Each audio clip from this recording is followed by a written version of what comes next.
नमोस्तुते महामाये मातंगी मुनेश्वरी सर्वकष्ट हरे देवी भक्ति मुक्ति प्रदायिनी धर्मारण्ये स्थिता देवी विद्यारण्ये संस्थिता रक्ष रक्ष महादेवी मोर कुलोधारिणी धर्मारण्य तीर्थ स्थाने संस्थिता भवतारिणी दुष्ट कर्णाट की धाता श्यामला रूप धारिणी मोर जनहा वंदिता मातंगी मोर कुले कृपा करो सिद्धि बुद्धि प्रदे देवी अष्टादश भुज धारिणी। सभी से सविनय निवेदन है, चैनल को सब्सक्राइब करें, शेयर अवश्य करें, वीडियो पसंद आने पर लाइक भी करें। आप कोई सलाह देना चाहते हैं अथवा आप कुछ जानना चाहते हैं तो आप कमेंट बॉक्स में कमेंट जरूर करें। जय मोड़ेश्वरी बोल बम। नाम महिमा कलयुग के लिए बताई गई है। कलयुग में देवता के नाम का ही आधार है। नाम महिमा से, नामोच्चार से, मंत्रोच्चार से हमारी समस्त परेशानियां हल हो सकती हैं, हमें समस्त सिद्धियां प्राप्त हो सकती हैं, हमारे समस्त संकट टल सकते हैं, हमारे समस्त पाप कट सकते हैं और हमारे समस्त बंधनों से हम मुक्त हो सकते हैं। देखिए, समस्त सिद्धि साधनाएं तो हमें हमारे गुरु बताते हैं और जब तक हमें गुरु नहीं मिलते हैं तो कम से कम हम नाम मंत्र का उच्चारण कर सकते हैं और ऐसे संकट के समय में हम उनसे उपयोग में लेकर फ़ायदा भी प्राप्त कर सकते हैं। यानी कि उन नाम मंत्र के उच्चारण से हम अपने ऊपर आए हुए हर संकटों को टाल सकते हैं। ऐसे ही देवी दुर्गा के नाम हैं और इनके बारे में दुर्गा सप्तशती में बहुत सारा कुछ बताया गया है। इनको करने से क्या फल प्राप्त होता है, पहले हम उसे जान लेते हैं। देखिए, दुर्गा जी के बारे में हम जानते हैं, देवी जगत जननी है, आद्य शक्ति महामाया है और देवी दुर्गा सर्व कल्याण करने वाली हैं। इनकी आराधना त्रिदेव और अन्य देवताओं ने भी की है। तो आइए हम भी उनकी आराधना करते हैं और उनके नामों के उच्चारण से हमें क्या फल में प्राप्त होता है वो भी हम जान लेते हैं। यदि कोई व्यक्ति शत्रुओं से पीड़ित हो अथवा किसी बंधन में पड़ गया हो, उसे बिना किसी संदेह के दुर्गा के 32 नामों का अध्ययन अवश्य करना चाहिए। उस समय उसे दुर्गा के 32 नामों का स्मरण करना चाहिए। उसमें से जितने भी नाम तत्काल समय पर याद आते हों वे तो जपने ही चाहिए। नित्य प्रति अभ्यास से ये 32 नाम स्वतः ही याद हो जाते हैं। किसी भी प्रकार की समस्या परेशानी में आप घिर जाएं, किसी विकट संकट में आप घिर जाएं, तब इन नामों का अवश्य ही उच्चारण करें। यदि आपको ये लगता है कि इन नामों का उच्चारण करने से भी हमारे प्राण नहीं बच पाएंगे, तब आपको एक विशेष बात का ध्यान रखना है। नाम का उच्चारण करते हुए यदि आपके प्राण भी निकलते हैं तो आपकी देवी के चरणों में शरणागति होगी। आपकी गति देवी के चरणों की ओर आपको ले जाएगी। इधर उधर प्रेत की तरफ भटकने से, इधर उधर के विचारों को मन में ला करके प्रेत योनि में जाने से और फिर भटकने से उत्तम है कि आप देवी के शरणागत हो जाएं। यह प्राण तो आज नहीं कल निकलना ही है, परंतु देवी से आप रक्षा मांगते हैं तो देवी रक्षा अवश्य करती है। लेकिन हमें देवी के शरणागत होने का भी एक अवसर यहाँ प्राप्त हो जाता है। देवी के 32 नाम हैं।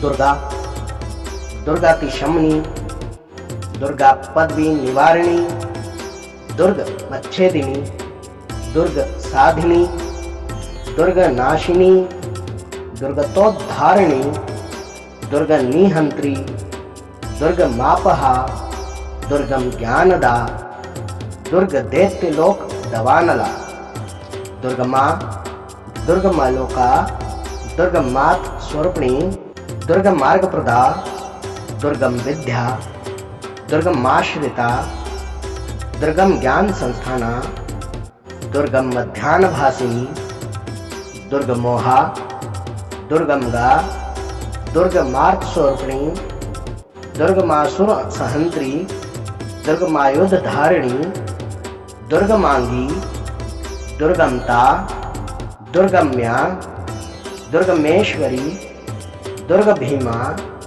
दुर्ग भामा, दुर्ग भा, दुर्ग दारिणी। ये देवी के 32 नाम हैं और इनको नामों को जपने के लिए कोई विशेष आपको प्रावधान करने की जरूरत नहीं है। देवी ने कहा है कि आप मेरी किसी भी मूर्ति का स्मरण करें, चित्र रखें, उसके सामने बैठ जाएं और वह यदि महिषासुर मर्दिनी की मूर्ति हो, उस स्वरूप की वह स्वरूप हो जिसमें महिषासुर का मर्दन करती हुई मैं दिखाई देती हूँ, तो वह अति उत्तम है। और आपको अगर विशेष अनुष्ठान करना है तो आप अपने हाथों से सुंदर मिट्टी की अष्टभुजा मूर्ति बनाएं।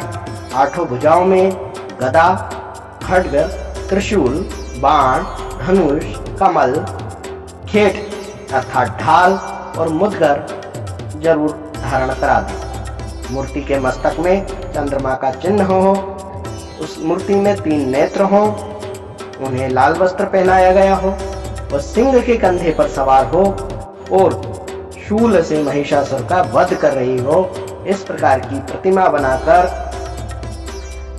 भक्ति पूर्वक पूजन करते हुए, उन्हें लाल कनेर के फूल चढ़ाते हुए 100 बार पूजा करें। अर्थात आपको लाल पुष्प में ही जो भी पूजन सामग्री होती है, गंधाक्षत होता है, वो सब उसमें रखते हुए और एक बार पठन करने के बाद ये चढ़ाते जाना है। और उन्हें मीठे का भोग लगाना है, हलवा आदि का भोग आपको लगाना है। अगर मीठा आपके पास उपलब्ध नहीं है तो आपको खोपरा, बूरा, किराना आदि सामान से भोग अवश्य ही लगाना है। जो प्रतिदिन देवी का भजन करता है, देवी को स्मरण करता है, उन्हें कोई अन्य प्रकार की कर्मकांड करने की आवश्यकता नहीं पड़ती। वे देवी के पाठ मात्र से ही देवी को प्रसन्न कर लेते हैं और ये स्वयं देवी का बताया हुआ उपाय है, इसलिए इसे तो अवश्य करना ही चाहिए।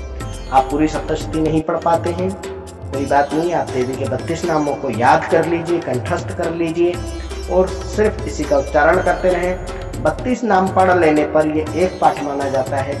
आप इसकी चाहे जितनी आवृत्ति करें, ये आपके ऊपर है और निश्चित ही देवी दुर्गा की कृपा आपको प्राप्त होगी। ऐसा नहीं है कि जब संकट हो आप तभी जपें।